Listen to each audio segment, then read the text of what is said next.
하나님 홀로 영광 받으신 줄 믿습니다. 할렐루야. 이 새벽을 깨우고 주님 전에 나와서 하나님 말씀 듣고 기도하는 여러분들에게 이 가을에 풍성한 계절에 여러분들의 신앙의 열매와 가정에 하나님의 놀라운 축복이 날마다 넘치기를 주의 이름으로 축복합니다. 오늘 첫 시간 하나님 만나는 사람들 첫 시간 아브라함, 이 아브라함을 한번 재조명해 보겠습니다. 여러분 알고 있던 아브라함이 어떤 인물이었던지를 다시 한번 조명해 보고 왜 첫 시간 아브라함이 하나님을 만난 사람의 첫 시간이 될 수밖에 없었던가 그 이유를 찾고 우리 특세 중에 나도 하나님을 만나서 하나님 부으신 놀라운 은혜와 복이 여러분의 삶과 가정과 일터 위에 충만하기를 주의 이름으로 축복합니다. 여러분 그리스도인에게 최고의 축복이 뭐겠습니까? 최고의 은혜가 뭐겠습니까? 바로 하나님을 만나는 게 아니겠습니까? 우리가 신앙생활하면서 하나님을 만난 경험이 없다. 정말 나는 진지하게 나에게 물어서 나는 하나님을 만난 기억이 있는가? 그 하나님을 확실히 만나면 놀라운 역사가 있게 될 겁니다. 여러분 제 간증을 해보면 그래요. 저는 하나님을 만난 기억이 2번 있어요. 그 기억은 사람을 통해서 만났어요. 첫 번째 사람은 제가 첫 담임 전도사로 부임을 했는데 겨울에 눈이 포얗게 내렸어요. 새벽에 눈을 뜰고 교회에 도착했어요.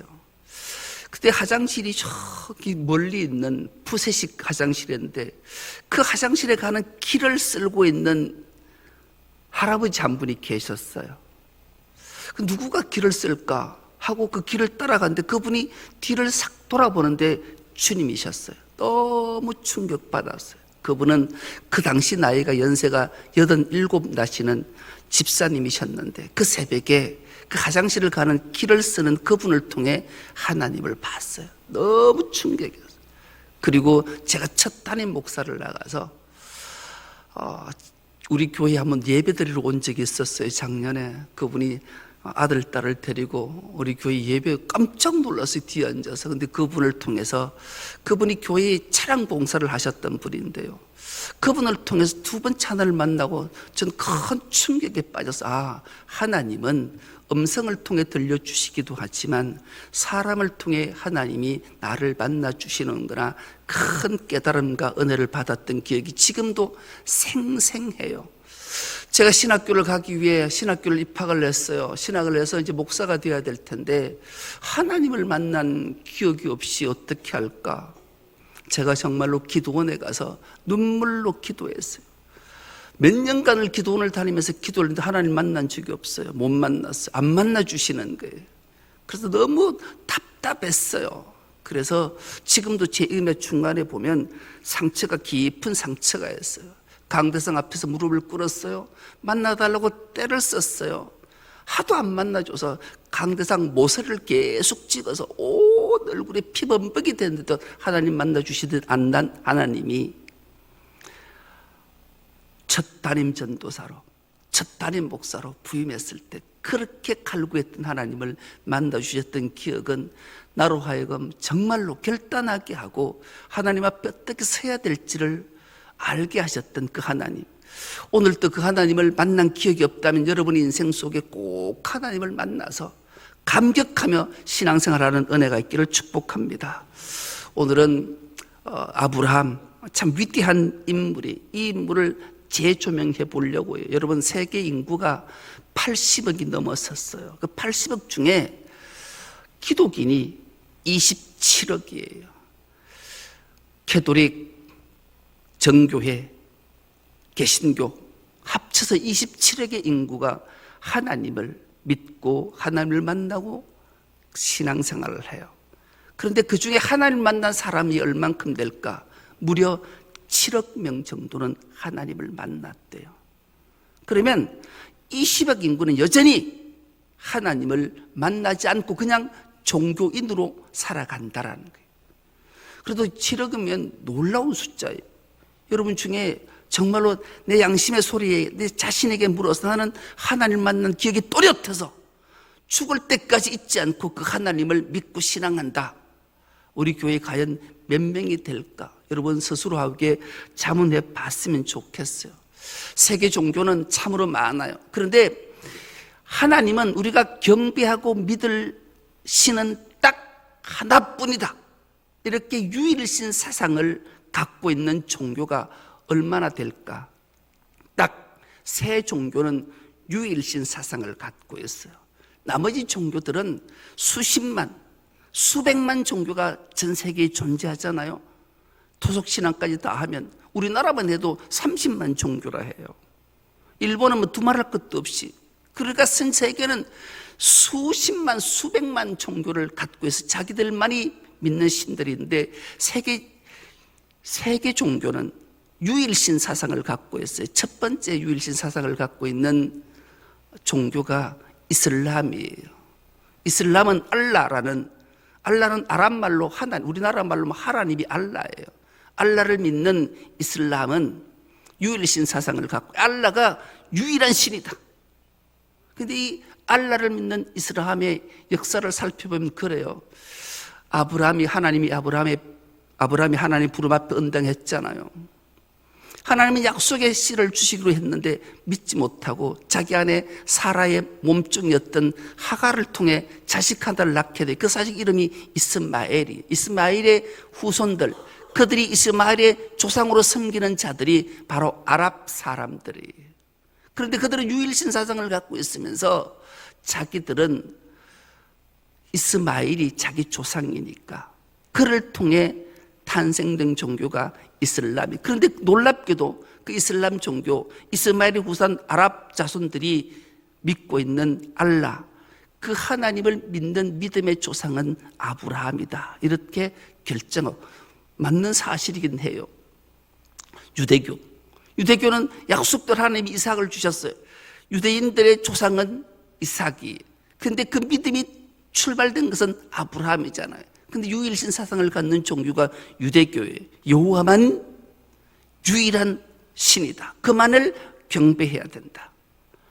우리 바로 개신교인 기독교가 바로 유일신 사상, 하나님만 경배받고 하나님만 믿을 수 있다, 하나님만 참신이다, 이렇게 믿고 있는 유일신 사상을 우리 기독교가 가지고 있어요. 그러면 기독교는 왜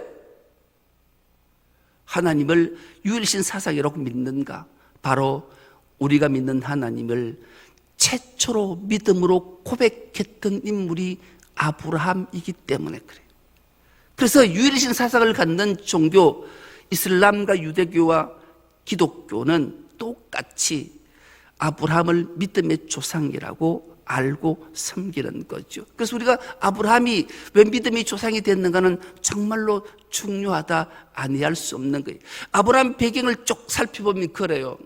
창세기 10장, 11장에 되면 등장을 하게 되는데, 창세기 10장은 드디어 아담의 족보가 끝을 내고 노아의 족보가 시작돼요. 노아에게는 세 아들이 있었어요. 첫째 아들이 셈, 둘째 아들이 함, 셋째 아들이 야벳이었어요. 그런데 이 노아의 족보가 시작되면서 가장 먼저 족보에 등장을 시키는 인물이 함이에요. 이 함은 구스라는 아들을 낳았어요. 이 구스가 니므롯이라는 아들을 낳았는데, 이 니므롯은 첫 용사다, 첫 영걸이었다, 성경은 우리에게 알려주고 있어요. 이 니므롯은 용사고 영걸인데 아주 포악하기, 폭군으로 살았다. 이건 성경의 전설들의 얘기를 갖고 오면 그런 시절에 이제 셈의 족보가 시작되고 아브라함이 탄생되는데, 아브라함 바로 아비가 데라였어요. 데라가 우상에 만연한 시대에, 그 갈대아 우르에 살 때 리므롯이 통치하던 그때 리므롯이 얼마나 악하게 통치했고 폭군으로 통치했든지 데라가 이런 생각을 해요. 야, 더러워서 못 살겠다. 저놈의 통치를 받고 어떻게 내가 여기 살겠다. 떠나야 되겠다. 그래서 저 유프라테 강을 건너면 저 문명사회가, 메소포타미아 그 문명사회가 시작되는 그쪽으로 이주를 해야 되겠다 결정하고, 데라는 자기가 낳은 아들들을 데리고 떠나요. 데라에게는 첫 아들이었던 아브라함과 둘째 아들이었던 셋째 아들인 하란, 둘째 아들 이름이 생각이 안 나노. 나홀, 둘째 아들의 이름은 나홀. 아브라함과 나홀과 하란을 낳았는데 막내 아들 하란이 죽어요. 그래서 그 죽은 아들이 낳은 아들 롯 손자를 데리고 그 미련 없이 갈대우르 땅을 떠나서 하란으로 가서 이주에 정착을 해요. 그때 아브라함이 그 갈대우르에 살 때 어떤 일이 있었는가? 아브라함은 가르나보라는 사람의 딸이었던 엠텔라이라는 아내를 맞이해서 데라의 아브라함의 어머니가 되는 거죠. 이 엠텔라이와 결혼을 해서 아브라함과 나홀과 하란을 낳게 돼요. 그래서 이 악당이었던 니므롯을 떠나 가나안 땅으로 가기 위해 떠나서 하란에 도착했는데 그곳에서 드디어 데라가 205세의 일기를 하고 죽어요. 그렇게 배경이 끝나자 창세기 12장이 시작되는데 시작 오늘 본문의 말씀이죠. 여호와께서 아브라함에게 찾아오셔서 아브라함을 만나 주신 사건이에요. 여러분, 하나님을 만나는 사건이, 하나님은 영이시니 영인 하나님을 어떻게 우리가 만날 수 있을까? 가장 먼저는 음성으로 만나요. 하나님이 음성을 아브라함아 이렇게 이러시되 부르잖아요. 사무엘도 그렇게 하나님의 부르심을 받았고, 근데 놀라운 것은 욥에게는 하나님이 만나 주셨다. 욥이 고백하잖아요. 내가 하나님께 대하여 귀로만 듣기만 하였사더니 이제는 눈으로 하나님을 배웁니다. 눈으로 봤대요. 진짜 영이 인간의 눈에 보여질까요? 보여지는 것은 바로 하나님의 역사하심을 깨달았다, 그런 뜻이에요. 하나님의 일하심과 하나님의 행하심과 하나님의 역사하심을 깨달으면 이게 하나님이 하시지 않고는 어떻게 이런 일이 있을 수 있냐. 그래서 눈으로 하나님을 봤다라고 고백하는 거죠. 신약에 오면 빌립이라는 인물이 등장하잖아요. 예수님을 향해 주님, 하나님을 보게 해 주십시오. 그래서 빌립이 그 말을 들었던 예수 그리스도의 답을 우린 압니다. 네가 어찌 나에게 하나님 아버지를 보여달라 하느냐. 나를 봤으면 아버지를 보았느니라, 그렇게 말씀하잖아요. 왜요? 우리는 하나님 형상대로 지음을 받았고 예수는 하나님의 독생자 아들이었기, 아들을 본 자는 아버지를 봤다, 그렇게 말하죠. 그래서 우리는 하나님의 음성을 듣고 하나님을 만나고 사람을 통해, 누군가를 통해 하나님을 만나게 되는 거예요. 그런 만남은 놀라운 거예요. 음성은 내 마음속에 들려지는 하나님의 놀라운 역사심, 또 우리 눈으로 보는 하나님은 정말로 놀랍기 거지없는 그 하나님을 만나게 되는 거죠. 우리 아브라함은 그렇게 하나님을 만나게 돼요. 두 번째, 아브라함이 하나님을 어떻게 음성을 하나님을 만난 이후에 순종하고 이곳을 떠나서 가나안에 이주하잖아요. 가나안에 들어갈 때 나홀은 함께 가지 않았어요. 강을 건너갈 때 아브라함은 롯만 데리고 가요. 하나님의 말씀 앞에 순종했던 아브라함에게 하나님은 복을 주셨어요. 하늘 문을 여셨어요. 놀라운 은총과 복이 임했어요. 거부가 마침 됐어요. 창세기 13장에 가면 드디어 아브라함과 롯이 갈라서잖아요. 롯은 정말로 하나님 동산 같은, 애굽 땅 같은 정말로 엄청난 부기름진 땅을 통해 들어갔던 그곳에서는 너무 아픈 기억들이 있게 돼요. 롯이 그 소돔과 고모라 땅에 들어갔을 때 그 지역에 4부족과 5부족이 전쟁이 있었어요. 4부족이 5부족을 물리쳤어요. 그 물리침을 받았던 족속 중에 속했던 인물이 롯이었어요. 그 롯은 포로로 잡혀가게 돼요. 아브라함은 그 소식을 들었어요. 아브라함은 자기 집에서 길렀던 용사 318명을 이끌고 추적해서 이 4족속들을 다 물리치고 롯을 구하고 많은 전리품을 가지고 돌아와요. 그때 어떤 일이 생겼는가? 창세기 14장 18절과 19절은 이 놀라운 사건 하나를 기록하는데 함께 봉독해 보겠습니다. 시작. 그때의 살렘 왕 멜기세덱은 빵과 포도주를 가지고 나왔다. 그는 가장 높으신 하나님의 제사장이다. 그는 아브라함에게 복을 빌어 주었다. 천지의 주제 가장 높으신 하나님 아브라함에게 복을 내려 주십시오. 아멘. 여러분, 아브라함이 두 번째 하나님을 만나는 장면이 그대로 기록되어져 있어요. 살렘왕 멜기세덱, 이 인물에 대해서는 성경학자들이 여러 개 해석을 하지만 하나의 성경학자의 해석은 바로 이 살렘왕 멜기세덱은 천지의 주제이신 하나님의 아들 예수 그리스도 메시아였다, 이렇게 해석하는 성경학자들이 많아요. 저는 거기에 동의해요. 왜요? 이 살렘왕 멜기세덱의 이름의 뜻이 예루살렘의 왕이요 평강의 왕이기 때문에 그래요. 그리고 최초의 제사장이라는 인물이 등장하고 이 살렘왕 멜기세덱은 천지를 만드신 그분만이, 그분에게만 주권이 있습니다, 그런 뜻이거든요. 그러니 이 우주 만물을 창조하신 그분이 모든 주권을 그분이 갖고 계신다, 이렇게 고백한 멜기세덱을 아브라함이 만나게 되잖아요. 여러분, 그때 아브라함은 놀랍게도 그분에게 11조라는 예물을 드려요. 11조는 10분의 1이 11조가 아니라 이 전부가 하나님의 것입니다를 고백한 거예요. 왜 이렇게 고백을 했을까요?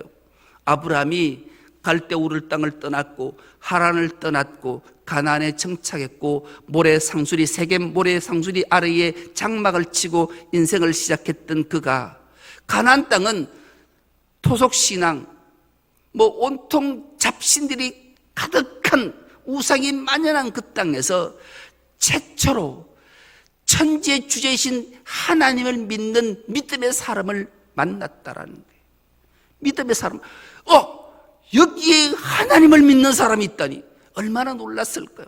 다른 말로 표현하면 거기서 가나안 땅에서 눈으로 하나님을 만나는 얼마나 큰 강명이 그에게 임했냐고요. 얼마나 놀랐냐. 그러니 이 모든 것이 하나님의 것입니다라고 고백하고 그에게 11조를 바치게 되는 역사가 나타나게 된 거예요. 하나님을 만나면 모든 것이 하나님의 것입니다라고 고백할 수밖에 없는 거예요. 그가 바로 기독교 믿음의 조상 유일신 사상을 갖는 그 아브라함이었음을, 그래서 우리는 아브라함을 통해서 유일신 사상인 하나님을 믿는 기독교가 탄생된 거예요. 그렇다면 이 아브라함을, 왜 아브라함이 최초의 믿음의 사람이었는가? 이 일이 있고 난 후에 창세기 14장을 거쳐서 14장에 살렘왕 멜기세덱을 만나고 15장에 가면 그 하나님이 아브라함을 찾아오셔서 놀라운 말씀 하나를 주시잖아요. 창세기 15장 6절은 이런 고백의 말씀인데, 이 고백의 말씀도 우리가 한 목소리를 합독해 보겠습니다. 시작. 아브라함이 여호와를 믿으니 여호와께서 이를 그의 의로 여기시고. 아멘. 여러분, 최초로 아브라함이 여호와를 믿었다. 믿음의 조상이, 개신교의 기독교의 믿음의 조상이 탄생되는 놀라운 역사가 이 구절로 출발이 돼요. 더 나아가 로마서 4장 3절은 이렇게까지 고백합니다. 성경이 무엇을 말하느냐? 아브라함이 하나님을 믿음에 그것이 그에게 의로 여겨진 바 되었느니라. 아멘. 바로 우리 기독교가 유일신 사상을 갖는 것은 아브라함을 믿음의 조상이라고 고백하는 이유가 하나님 앞에 최초로 자신의 믿음을 고백했기 때문이었습니다. 그래서 우리는 이 아브라함의 믿음이 얼마나 중요하고, 아브라함이 이렇게 믿음을 갖게 된 배경은 하나님을 만났기 때문에, 하나님의 음성을 들었고 눈으로 하나님을 만나서 결단한 그에게 하나님은 내가 네에게 자손을 줘서 처음 내게 음성으로 들려줬던 그 약속대로 내가 네 후손이 하늘의 별과 같이 바닷가의 모래알처럼 많게 해주시겠다 말씀 앞에 아브라함이 믿었니 하나님이 그를 의로 여기셨다, 그렇게 말씀하시는 거예요.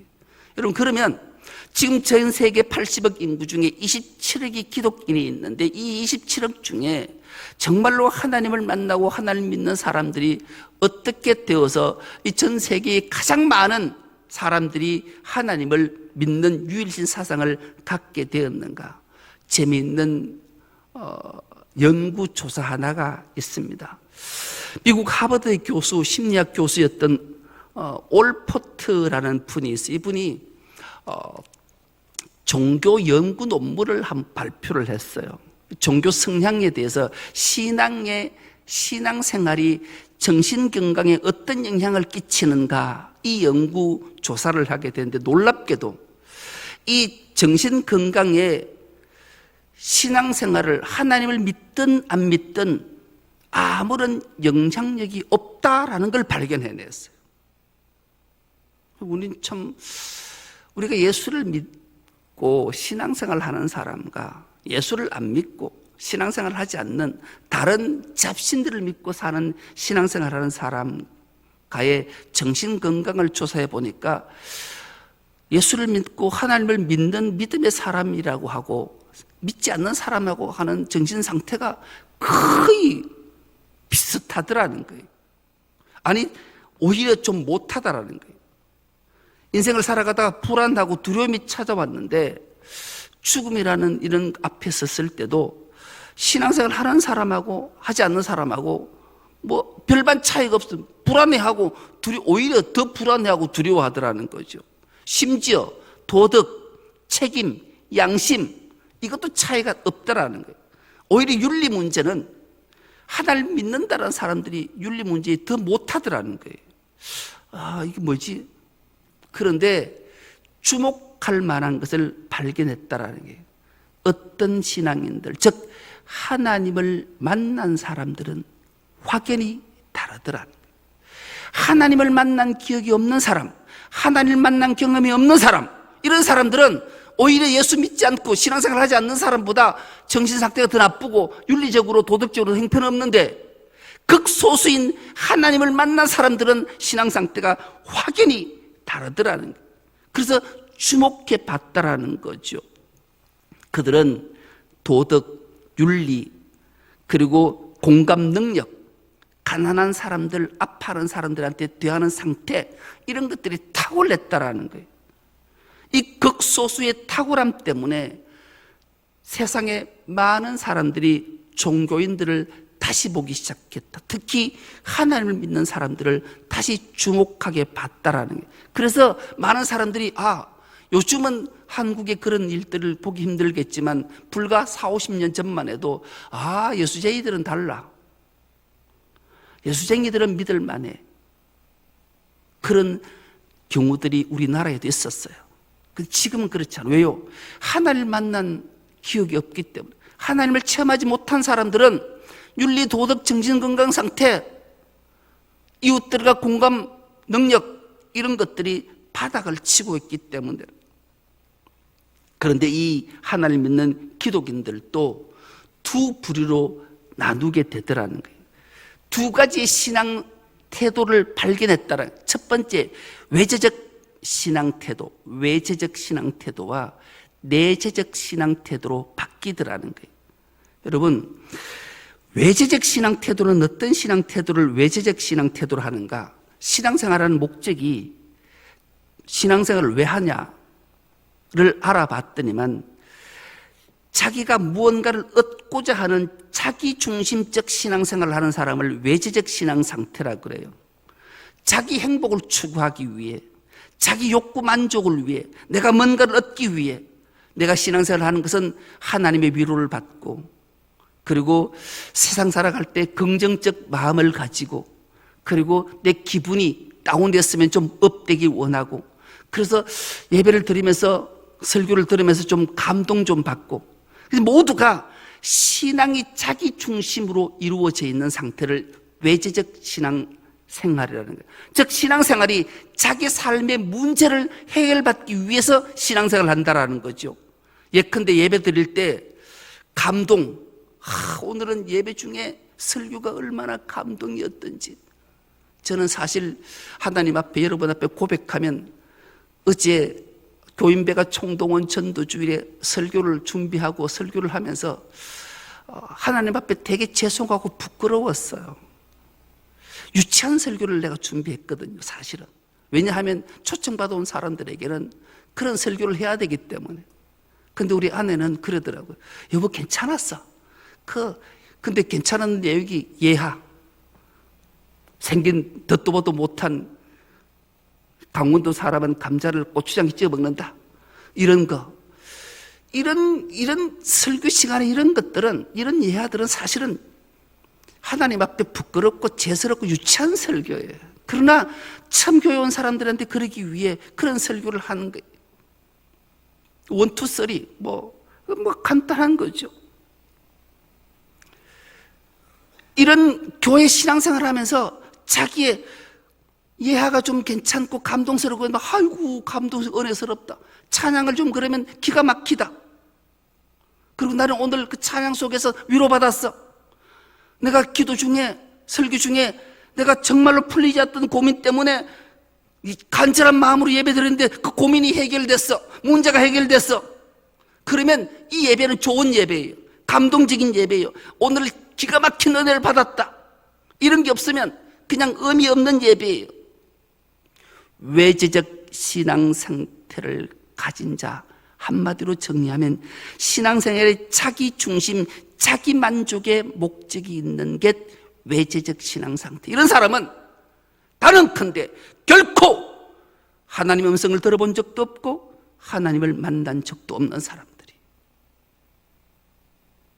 대부분의 사람들이 이 외지적 신앙 상태를 가졌다라는, 반대로 내재적 신앙 상태를 가진 사람은 어떤가? 그 신앙의 목표가 자신에게 있지 않고 하나님께 있는 거예요. 하나님과 관계에 있는 거예요. 하나님께 맞춰져 있는 거예요. 하나님께 있기 때문에 신앙의 가치가 실현하는데 자신이 결코 드러나지 않아. 나는 예배할 때, 예배가 뭐예요? 납작 엎드리다, 부복하다, 나는 죽었다.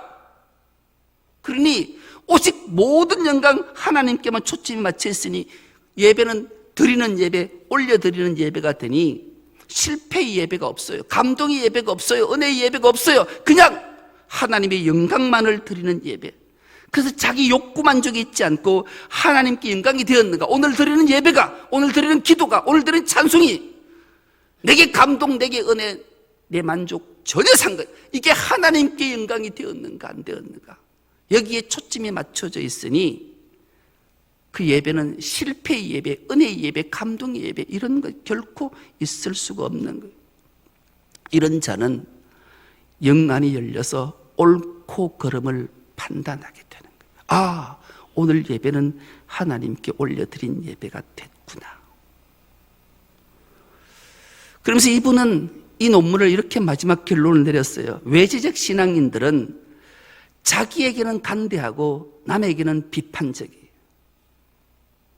저는 한 주간을 지나고 두 주간을 지날 때마다 끊임없이 들리는 소리가, 특히 주방에서 봉사하시는, 아니 봉사도 안 해, 일부 예배를 마치고 모여서 권사님들이 끊임없이 하는 얘기, 비난, 비판, 누가 정죄, 이 얘기를 계속 한다고 들어요.